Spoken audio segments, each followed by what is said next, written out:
باب نمبر 9 دو سانحے۔ حلیمہ اور حارث کو یقین تھا کہ بچے سچ بول رہے ہیں۔ اس یقین نے دونوں کو جھنجھوڑ دیا۔ حارث کو یہ ڈر سمایا ہوا تھا کہ اس کے رضائی بیٹے پر کسی بدروح کا اثر ہو گیا ہے یا پھر یہ جادو کا کرشمہ ہے۔ اس نے اپنی بیوی سے کہا، اس سے پہلے کہ جو ضرر اس کو پہنچ چکا ہے بالکل عیاں ہو جائے، جس قدر جلد ممکن ہو اس بچے کو اس کی ماں کو دے آؤ۔ چنانچہ حلیمہ اس بچے کو لے کر ایک بار پھر مکہ گئیں، لیکن جو کچھ ہو رہا تھا وہ اتنا یکایک اور غیر متوقع تھا کہ حضرت آمنہ دھوکہ نہ کھا سکتی تھیں۔ بالآخر انہوں نے سارا قصہ معلوم ہی کر لیا۔ پوری کہانی سننے کے بعد انہوں نے حلیمہ کا خوف یہ کہہ کر دفع کر دیا کہ میرے منع کا مستقبل عظیم الشان ہے۔ بعد ازاں انہوں نے حلیمہ کو زمانہ حمل کے واقعات بتائے۔ دوران حمل انہیں ایسا محسوس ہوتا تھا جیسے ان کے شکم میں کوئی نور ہے۔ حلیمہ تو مطمئن ہو گئیں، لیکن حضرت آمنہ نے فیصلہ کیا کہ اب وہ بیٹے کو اپنے پاس ہی رکھیں گی۔ انہوں نے کہا، اس کو میرے پاس ہی رہنے دو اور آرام سے گھر جاؤ۔ 3 ماہ خوشی خوشی بچہ ماں کے ساتھ مکہ میں رہا۔ اسے ہر جانب سے محبت و شفقت مل رہی تھی۔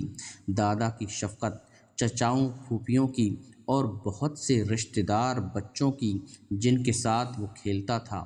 اس کو خود بالخصوص حمزہ اور صفیہ سے پیار تھا۔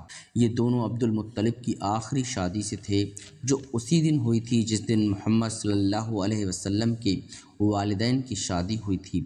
حمزہ اس کے ہم سن تھے، صفیہ کچھ چھوٹی تھیں۔ دونوں باپ کی طرف سے چچا اور پھوپھی تھے، ماں کی جانب سے خالہ زاد بھائی بہن۔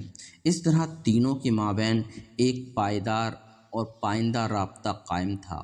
بچہ 6 سال کا ہو گیا تو ماں نے طے کیا کہ وہ اس کو لے کر یثرب اپنے قرابت داروں میں جائیں گی۔ وہ شمال کی طرف جانے والے ایک قافلے کے ساتھ ہو گئیں۔ وہ 2 اونٹوں پر الگ الگ تھے، ایک پر حضرت آمنہ خود، دوسرے پر جان چھڑکنے والی لونڈی برقع کے ساتھ بچہ۔ بعد کی زندگی میں آپ صلی اللہ علیہ وسلم بتایا کرتے تھے کہ آپ صلی اللہ علیہ وسلم نے تالاب میں تیرنا کیسے سیکھا۔ یہ تالاب آپ صلی اللہ علیہ وسلم کے خزرجی قرابت داروں کی ملکیت تھا، جن کے ساتھ آپ صلی اللہ علیہ وسلم اپنی والدہ کی معیت میں قیام فرما تھے۔ ابھی واپسی سفر پر روانہ ہوئے ہی تھے کہ راہ میں حضرت آمنہ بیمار پڑیں اور ان لوگوں کو قافلے کا ساتھ چھوڑنا اور سفر ملتوی کرنا پڑا۔ چند دنوں بعد ابوا کے مقام پر، جو یثرب سے زیادہ دور نہ تھا، حضرت آمنہ کا انتقال ہو گیا اور وہ وہیں مدفون ہوئیں۔ برقع نے، جو اب تنہا مونس و غمخوار رہ گئی تھیں، بچے کو تسلی دینے کی ہر ممکن کوشش کی، جو باپ کی شفقت پہلے ہی نہ پا سکا تھا، ماں کے سائے عاطفت سے بھی اب محروم ہو گیا۔ دوہری یتیمی کا ہدف بن گیا۔ کچھ مسافروں کے ساتھ ہو کر وہ اس کو مکہ لے آئی۔ اس کے دادا نے اب اس کی نگہداشت اپنے ذمے لے لی۔ صاف معلوم ہوتا تھا کہ انہیں جو شفقت عبداللہ کے حال پر تھی، اب وہ ابن عبداللہ کی جانب منتقل ہو گئی ہے۔ عبد المطلب کعبے کے قریب رہ کر بڑے خوش و خرم اور پرطمانینت رہتے۔ یہ حال ان کا اس وقت بھی تھا جب ہجر میں آرام فرما رہنے کے دوران انہیں زمزم کو کھود نکالنے کا حکم ملا تھا۔ بیت اللہ کے سائے میں ان کے لیے ایک گدھا بچھا دیا جاتا۔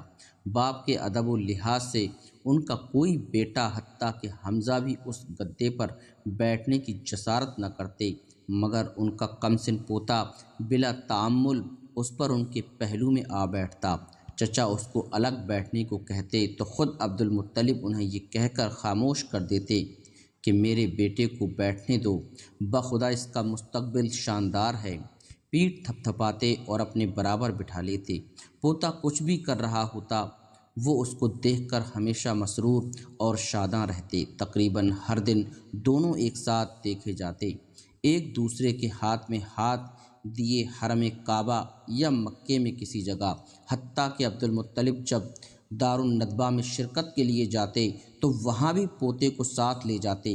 اس مجلس میں شہر کے عمائد شریک ہوتے، سب کے سب 40 سال سے زائد عمر کے لوگ ہوتے، مختلف معاملات پر غور و خوض ہوتا اور 80 سال کا بوڑھا 7 سال کے بچے کی رائے دریافت کرتا رہتا، کبھی اس معاملے میں کبھی اس مسئلے میں۔ ان کے اس طرز عمل پر معززین شہر انگشت نمائی کرتے تو وہ ہمیشہ ایک ہی جواب دیتے: ایک شاندار مستقبل میرے بیٹے کا مقدر ہے۔ ماں کے انتقال کے 2 سال بعد یہ یتیم دادا کی شفقت و سائے عاطفت سے بھی محروم ہو گیا۔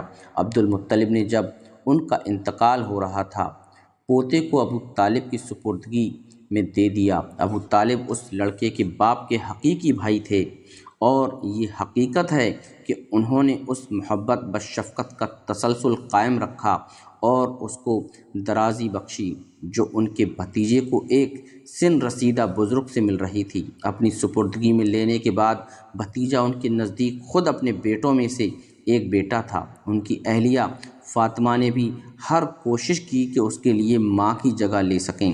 بعد کے دنوں میں آن حضرت صلی اللہ تعالیٰ علیہ وسلم فرمایا کرتے تھے کہ انہوں نے اپنے حقیقی بیٹوں کو بھوکا رکھا، مگر آپ صلی اللہ علیہ وسلم کو نہیں۔